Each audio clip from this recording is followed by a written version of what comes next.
The companion ebook and trade paperback for the first half of this season has dropped. Anything But Murder, Larceny, and Lies is now available everywhere you get your ebooks.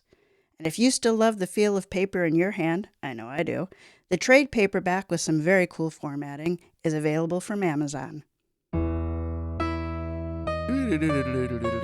Yay, intro. Welcome to Mysteries to Die For.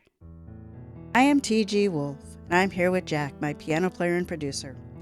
This is a podcast where we combine storytelling with original music to put you at the heart of a mystery. All of our stories are structured to challenge you to beat the detective to the solution. Jack and I perform these live, front to back, no breaks, no fakes, no retakes. The rules for law and order create the boundaries for civil coexistence, and ideally, the backdrop for individuals, families, and companies to grow and thrive. Breaking these rules puts civil order at risk. And while murder is the big daddy of crimes, codified ordinances across municipal subdivisions, counties, states, and countries show the nearly endless ways there are to create mayhem. This season, we put our detective skills to the test with Anything But Murder. This is episode 12, where cockfighting is a featured crime. This is everybody's favorite detective, Detective Connolly Gets Down and Dirty by Jack Wolff. Now, I know what you're thinking. Last episode, Future Jack did such a good job at making that, that cool beat. You want it again, right? Well, don't worry. You get Future Jack again. So Jack and I at least are in the same room today, but because this is a Detective Connolly story, he is going to read it to you. And while he is very, very talented reading a story and playing piano at the same time, well, that's just a little too Superman. I'm really just not a good enough reader to do both. It's not that I'm not a good enough pianist. I just can't read. It's not what you'd think. So yes, Jack and I are gonna do the reading live, and then Jack is gonna come back and do piano live over his reading. Yep. So they're both live, they're just live at a different time. Yeah. So it's live squared, basically. It's twice as live as you can get. Don't worry, you'll still get all of our mess ups so you can laugh along with us. It'll be great. All right, Jack, take it away. So this story is called Detective Connolly Gets Down and Dirty. Chapter 1, Cock and Bull Story. I'm no stranger to the Wild West. In fact, I've gotten wet and wild in the Wild West more than once. Nevertheless, my trip to the old AZ state proved more difficult than I had anticipated. Arizona at the time was hot and heavy with cartel crime, which fueled detectives like myself to travel south and search for work. You see, I was a fellow with little money or means to obtain said money, so I filled my spare time looking for freelancing. Due to the cartel's illicit activities, there is more work to be had in the Southwest than there was anywhere else in the country, which is saying something, seeing as New Jersey is still considered a part of the USA for some unknown reason.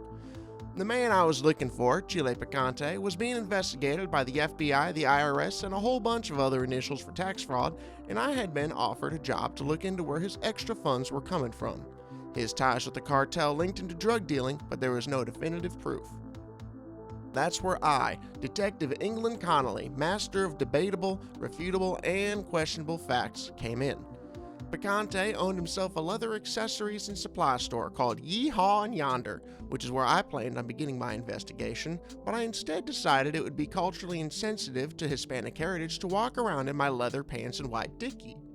Thus, after my plane landed in Phoenix, I ran into the nearest Mexican restaurant, told them it was my birthday, and ran out of the building before they could take the sombrero off my head. After a couple of hours of hitchhiking, I traveled southeast to a little motel next to Picante's supply store. Checking in, the lady at the front desk was totally fooled by my disguise. She scanned me up and down, rolled her eyes, and went back to her crossword puzzles. Didn't even ask twice, that's how I like it. My motel room was nothing crazy, just a bed, toilet, and a family of scorpions. All a man needs, that and my Vicodin. The walls were bare and only held a window, which overlooked the entrance to the neighboring supply store. The time was rolling around 7 o'clock in the evening, so I decided it would be a good time to take my first stroll to Picante's store. Stepping outside, the warm Arizona air filled my lungs, along with enough dust to exhale sand. Whoops, that wasn't English. Stepping outside, the warm Arizona air filled my lungs, along with enough dust for my exhale to sandblast the rust off a 1969 Ford Mustang. The sunset left the sky and clouds a gradient purple, reminding me of my childhood trauma. As I turned right, the supply store quickly came into view. The roof was missing shingles, the wooden door had holes in it, and the sign displayed the store's name had lost a few letters. Yeehaw and yonder became ye and yon, as if yin and yang had a country bumpkin cousin they avoided at family gatherings. I never felt more Western in my life, swinging open the wood doors and slowly striding inside, my imaginary spurs ringing in the air. My sombrero only fit through the door if I tilted my head, so I played the cockeyed bandito in my mind. With both hands fixed upon my belt, I scanned the facility. The adobe walls were lined with leather-wrapped tools, leather saddles, leather whips, leather pants, and a genuine leather gimp suit. I slowly squatted down, just to hear my own leather pants cry out their stretch of glory. It sounded like heaven and my Uncle Gary's lazy chair. As I stood back up, the boy at the register shot a look at me that said, "I like your style there, cowboy." I ignored what his lips were saying, as I had not intended to rip ass when I squatted, and his comments were hurtful. Extending my legs back up to the standing position, I noticed two doorways along the back wall. Something in my leather pants beckoned me towards those secret rooms, but the clerk behind the register was watching me. A plan slowly formed in my head, and that clerk was my ticket to ride. I wriggled my fake mustache and posed an inquiry to the boy. "Excuse me, son, but could you point me in the direction of your facilities?" The boy's eyes are watering, either because that sentence was so well spoken or because my ass blast was still lingering in the vicinity. He spoke, but very quickly, as though not to allow the air around him into his mouth. "It's in the back, sir. Did you just shit yourself?" I chuckled. "Yes, I did, son. Yes, I did." With long, slow steps, my leather pants and orthotic shoes brought me to the back of the store. Glancing back, I watched the clerk run out the front entrance of the store, gasping for air. The door to the right led to the restrooms, with the door on the left containing storage. I dipped into the men's room and checked my underoos for runaways, then slinked back into the storage area. The small back room was no bigger than a closet, and the walls were lined with shelves. The floor creaked beneath me, insulting me for eating that Twinkie on the plane ride. There was nothing of interest on the shelves, just specialty-sized shoes, a tiny saddle, and another gimp suit with large rips in the nether regions. Must have been returned. Turning back towards the door, my shoe caught upon a steel ring bolted to the floor. I stepped back and lifted said ring, peering inside a hidden chamber. All I could see was a ladder leading down to a dirt floor. It was dim, so I retrieved my flashlight from my special pocket, illuminating the entrance. All that was down there was another plain wooden door, nothing more. My attention was caught on the sound of wood on wood knocking together from behind me. I quickly and quietly closed the trapdoor and crawled out of the storage room back into the bathroom. Standing up, I composed myself and strode out to the storefront. The clerk must have still been outside, as a 5'9" lean Hispanic man dressed in a plaid shirt and khaki pants was standing by the counter. He looked just like a customer until he spoke. "Ah, hello sir, can I help you find anything?" Channeling my best country drawl, I hollered back, "Why kindly, partner. I'm in the market for a genuine leather tie to complete my ensemble. I just feel that this dickie is missing something." The man delivered a smile with a feeling of charm and warmth. "Of course, sir. Our tie collection is up here in the front." Making my way over to him, I continued our conversation. "So what about this humble leather shop made you want to come here for employment?" "Well, sir, I actually own this shop. My uncles down in Mexico design and craft most of our wares, and I sell them here." "That's nice to see. A family business. I'm Timmy Babbles, by the way. Nice to meet you." Shaking hands, the man grinned. "Chile Picante. So, let's pick you out a tie." After spending about an hour with Picante browsing ties, I was able to gather some information. He lived in his friend Paco's house. He'd gotten fired recently from a side gig working traffic control at an old airstrip. He had a dog named Noodles. He owned a lone chicken coop in Glendale. His mother's maiden name was Flores, and he just got out of rehab a couple months ago. And he's been sober ever since. Good for him. For a guy being investigated for tax fraud, he sure was open about his personal information. I suspect that if I had bought 2 ties, he would have given me his social security number. Picante bagged up my tie, I thanked him, and made my way back to the hotel. When I reached my building's door, I noticed 2 men carrying animal cages that I could have sworn created the sound of chickens clucking. I misread that so badly. Nonetheless, Chapter 2, Cock Blocked. So what do you think so far? I'm sitting over here trying really hard not to laugh so that it doesn't get picked up in the microphone. It's fine. I love that. Is that the same Detective Connolly accent that you've used in all of them? I don't know anymore. It's really easy to do a southern accent. I know I've done it I did it in the last one. I don't remember if I did it in the original or when he got audio jacked. I don't know if I did it in the first two, but I have done it for the last two. It's easy and it sounds right, doesn't it? It fits him. It fits him. He's not a northerner. Actually, he probably is a northerner. He just has a cousin and he liked the accent. Yeah, I think he's a northerner. Yeah. Yeah, I think that is so Conley. That does sound accurate. All right, here we go.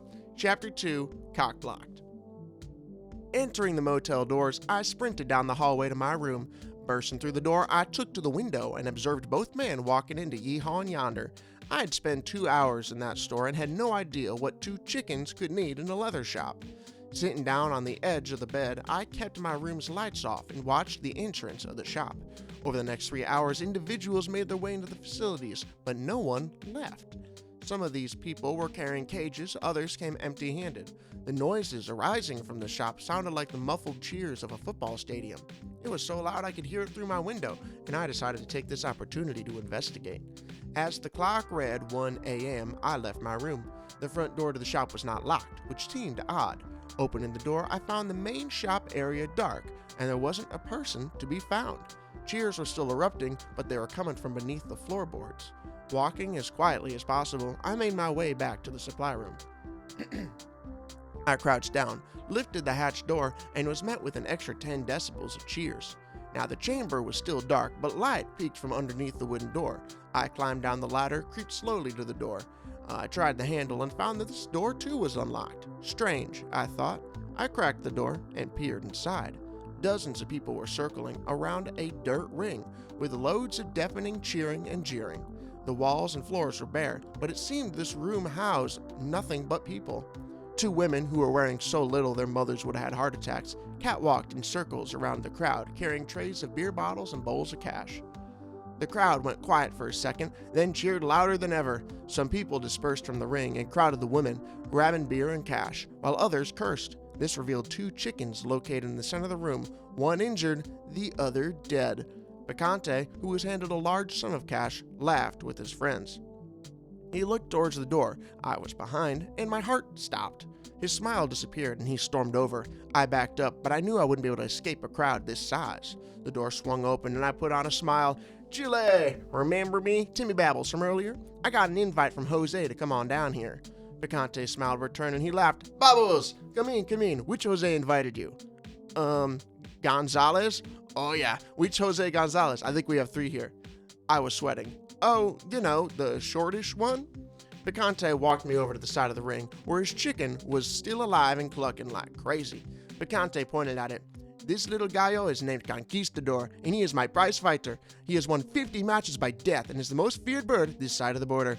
I whistled. "Whew, wow, it's impressive. You must be proud." I laughed. Picantes took a deep breath. "Yes, I couldn't be more proud of him if he were my own son. I love all of my chickens. They can call me on the worst of days. Sometimes I spend hours in my coop listening to them cluck their songs. With them is where I feel safest." I nodded, as though that were a normal thing he just said to me. "I imagine this baby has made you quite a bit of money down here," I said, pointing at his chicken. "Are you raising any other wow. Whew. Are you raising any other heavy hitters in your coop of champions?" He looked me dead in the eyes with a serious complexion. "Conquistador will fight forever. There is no need for me to raise more champions. My other chickens are lovers, not fighters." Picante picked up his chicken and hoisted her over his head. "Conquistador reigns supreme." A couple of guys cheered, others glared, and most were busy divvying out money. "I tell you what, Babbles, next round, bet on Conquistador. My buddy Paco is going to put his cock in the ring next. The thing is skinnier than a chopstick. The return isn't great since Conquistador is the predicted winner, but he put a crazy amount of money on that thing to win, so he'll make a buck or 2. I looked over at the women who was taking bets for the next round. Picante nudged me. "Hurry, man, and we're starting soon. Oh, and get me a drink." Eyeing Chile, I asked, "Modelo?" He looked disgusted. "No, the only thing Modelo is good for is pouring one out for your dead friend, because even he wouldn't want you to drink it anyway." Give me a Pabst Blue Ribbon. Now that's class. I rolled my eyes, made my way to the woman, and placed a $10 bet on Conquistador. As I weaved back to the ring, a man who must have been the ringleader stepped onto the middle of the crowd and started announcing, "All right, everybody, welcome to another match. On the south end, we have Conquistador representing Picante." The crowd cheered, beer spilled, and I looked over at the woman who was taking bets. The bowls were filled to the brim with cash. There must have been thousands of dollars in there. And on the north side, we have Lindo representing Paco. The crowd booed. They did not blue, the crowd booed, and I didn't blame them. Who names a chicken Lindo and then expects it to become a murderer? Both chickens were placed in the ring, held back by their handlers. The announcer continued on. Paco has put $5,000 on his cock. Do you want to see him lose all his money? The crowd answered accordingly. Well, what are we waiting for? 3, 2, 1, fight.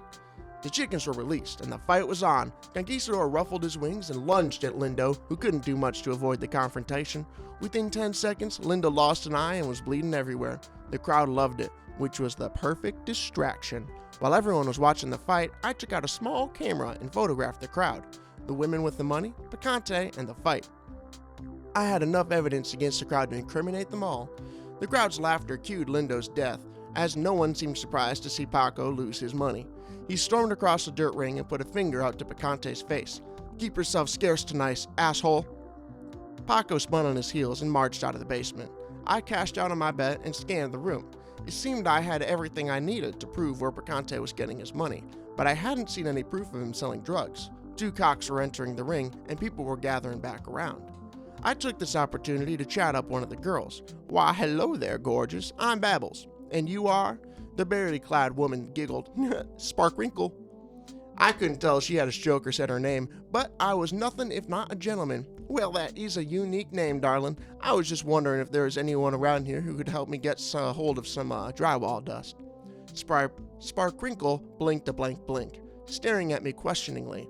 I clarified my request. "Oh, you know, the Devil's Dust, Yeti Confetti, Booger Sugar, Colombian Cornstarch, the White Knight, Tinkerbell's Turbo Dust, El Chapo's Protein Powder, Auntie Bernie's Coffee Creamer, the Forbidden Filth, that thing that framed Roger Rabbit, a Slow Tuesday, a Fast Friday, Mama's Special Flour, Papa's No-No Narcotics, Crack Cocaine, Carlo's Butt Balloons."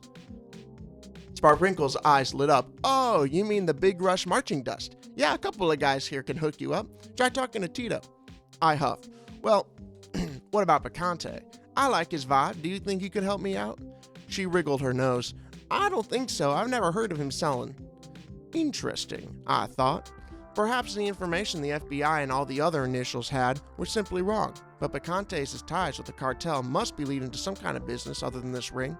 I thanked the nearly naked nightingale and began mingling with the crowd. I had to come up with something else soon. Who knew when their next fight was? Walking around the event, not so many people wanted to talk. They were all more concerned with how much money they'd won or lost, or how much they could have won if their bets had worked out. After another hour of chicken murders, I came across a young tattooed boy who seemed pretty confident of his betting abilities. He seemed like a talker. I wandered over. The boy was crouched at the edge of the ring as another chicken murder match ended. His eyes were wide and probably full of the White Rabbit's dandruff, if you know what I mean. Cocaine being the thing that I mean. Crouching down next to him, I decided to match his energy. "Hey, how you doing?" The boy eyed me from his peripherals, licking his lips and lightly bouncing on his toes. I'm good. Looking to put a cock in the ring?" I gave a quick chuckle, rubbing my hands together and darting my eyes quickly around the scene in front of us. Nah, I'm looking to go down on a mirror, if you know what I mean. Sniff a white caterpillar, powder my nose, snort coke, dust my lungs. Can you help me out?" The boy kept bouncing, his face breaking out into a smile. "Sorry, old-timer, my employer has some strict guidelines for who I can supply." I nodded, looking down at the floor. "Oh, come on, man, you gotta give me something. Is Picante a co-worker of yours? How about I go ask him?"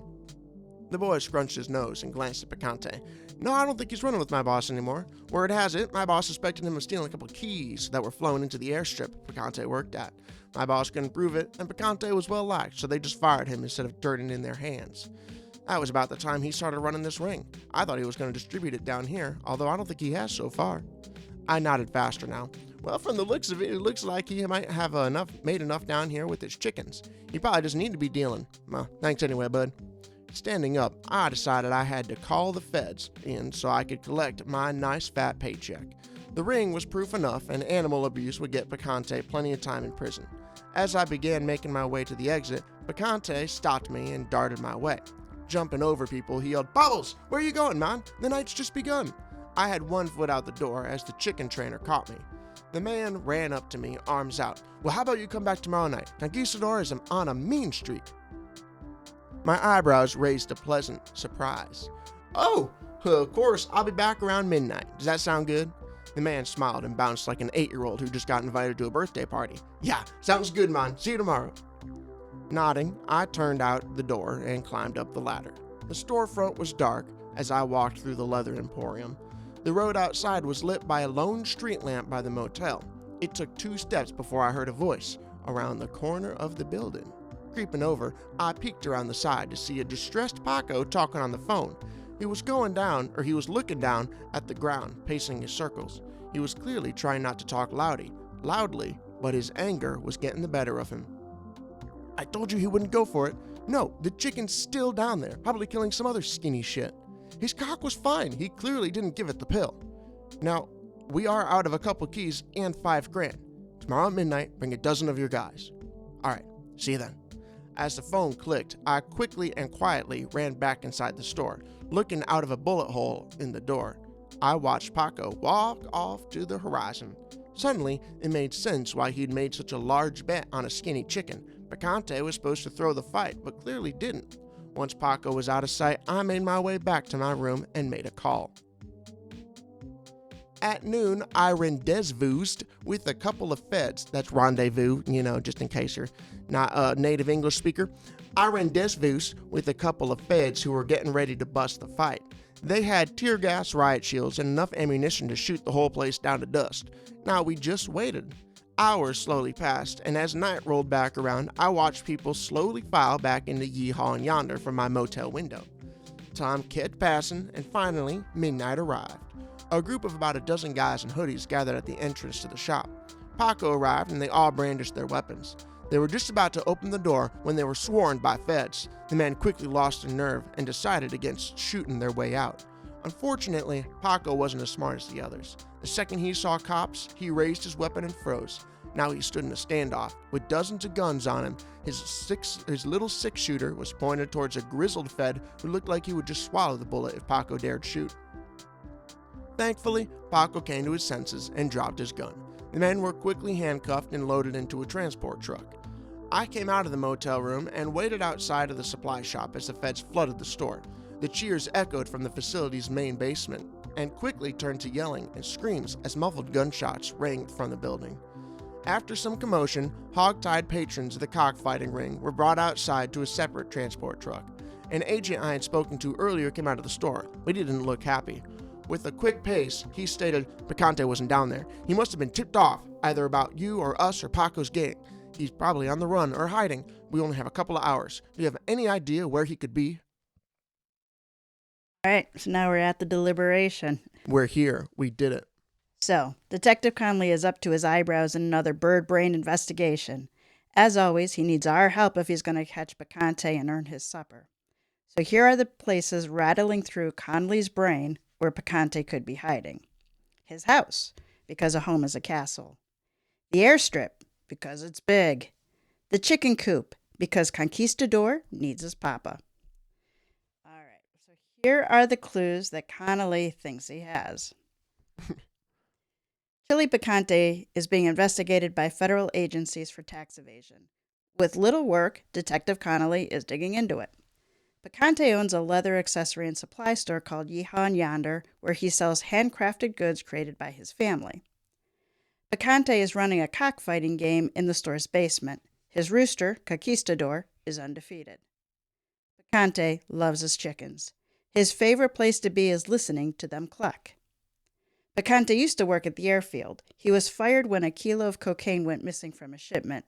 It was never proven that Picante stole it, and no one has seen him selling it. Picante lives in the house owned by his friend, Paco.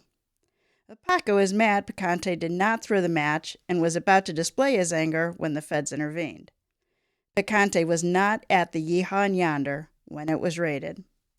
So, okay, all you mystery lovers, what is the cockamamie location where Chili Picante is hiding? You notice all the different creative ways the word cock is in this. It's amazing. It's beautiful. It's artistic. I was really glad you're reading this because I'm like, it's just wrong to make your mom say the word. Yeah, well, look, yeah. And I guess we could have replaced all the times you said chicken with cock since they are male chickens. Yeah. Yeah, that's true. That is an inaccuracy, but oh well. But it was accurate since it was always Connolly saying it. Yeah. That's the way he saw it. Yep. In his head, he definitely doesn't know the difference. Anyway, both of us know the answer to this story. So, dear listeners, it's just up to you. Okay, so again, the candidate locations are his house, Picante's house, because a home is a castle. The airstrip, because it's big, meaning there's lots of... And because there's planes. He could escape. Dude, that was the whole point of me picking an airstrip. Well, there's planes. We should have edited that because I just said it's big because there's planes. The chicken coop because Conquistador needs his papa. Oh my gosh. All right. So place your bets in the ring on which chicken, which cock do you think did it? All right. Cool. Now that you've done that, it's time for our final chapter, I think, unless there's 2 chapters in this. The final chapter, A Cock of the Roost. I put my hand to my forehead, stepping back to think. Picante was scared and most likely hiding. He probably didn't go home since it was Paco's house and he had just flaked on a thrown match the night before. While he could escape the country with a plane from the cartel-controlled airship, he wasn't exactly welcome there, and there was a good chance he'd get caught by the cartel. No, he had to be taking comfort with his loved ones. Follow me, I said, raising my hand in the air, pointing to the sky, because that's what you did when you knew the answer. Get ready to get your pen out, agent man, and write me a big old check. Picante was found holed up in his chicken coop, hugging Conquistador. He wielded a Glock and was surrounded by stolen cocaine. He wasn't selling it, nope. He was feeding it to Conquistador to make him a monster in the ring. He put up a fight and refused to leave the coop, though. After 3 hours of tear gas and pissing himself, Picante started shooting through the wood walls. The feds had no choice but to return fire. Picante and Conquistador died in a blaze of glory and a fog of coke, like a cockfighting Bonnie and Clyde. It's been years since their death, but every once in a while, I raise a bottle and pour out a Modelo. The end. That was one of your more zany Detective Connolly ones. Yeah, I like the Modelo joke. It was a long payout. But it was worth it. Yeah, I don't know why I decided to shit on it. I think it was more I found it funny to say that Pabst Blue Ribbon was class. Yeah, that I found funny. All right, time to learn about cockfighting. You should do this. You did the research. All right. So cockfighting is an ancient blood sport. It was believed to have been originated in Southeast Asia and then migrated east. The Persians were believed to have introduced it to the Greeks, where it later spread to Rome and then, went through all of the Roman Empire. There's been depictions of cockfighting decorating pottery and other artworks, showing it to be a normal part of life. Numerous sketches and paintings depicting cockfighting events in England were found on artwork dating back to the 17 and 1800s. The sport migrated to the U.S. Over the 20th century, cockfighting was outlawed in many countries, but not all. In Colombia, Cuba, Haiti, and others, cockfighting is considered an important part of the cultural heritage and identity. Although legal, many of these regulate the sport. So check out the link for the Wikipedia page for a country-by-country status. So yeah, that was really kind of interesting that, it is a crime here. Yeah. But in many countries, it's a highly organized sporting event. It is interesting to have a blood sport, be that. But at the same time, it's part of your heritage. It's very clearly an ancient, game. Mm-hmm. So it's a hard thing to want to kick. So yeah. Anyway, we should learn about the author of today's story. I heard he's a pretty cool guy. He can do a really nice Southern accent, apparently. So let me introduce our author today, Jack Wolff. He is a Ball State University student studying media production and music recording. He's been podcasting now for, 5 years. Yep. And has written a number of short stories for Mysteries to Die For. When he's not podcasting, he enjoys teaching marching percussion to high schoolers, writing and shooting films for his own enjoyment, or playing with this psychopathic border collie puppy Yep. whose name is Ren. He's nuts. You can follow him on Instagram at whackjolf. Yes, that's Jack Wolf with the first letters replaced. Or if you're bored and you want to email him, don't worry, he's bored too, and can be found at jwilde17@gmail.com. That will be repeated in the show notes. Yep. All right, so let's wrap up this episode, Jack. This episode of Mysteries to Die For. Support our show by subscribing, telling mystery lovers about us, or giving us a 5-star review. Check out our new website. Yes, it is still new. m2d4podcast.com for links to this season authors and all of the stories that they write, as well as their websites. Die For is hosted by TG Wolff and Jack Wolff. Detective Connolly Gets Down and Dirty was written by Jack Wolff. Music and production are by Jack Wolff. Episode art by TG Wolff. Join us next week for a toe tag, which you all know is the first chapter, usually a first chapter, from a fresh release in the mystery, crime, or thriller genre, and then come back in 2 weeks for our next original story where game fixing is a featured murderless crime. It's The Butterfly Stroke Effect by Ken Harris. All right, Jack, take us out. Doo-doo-doo.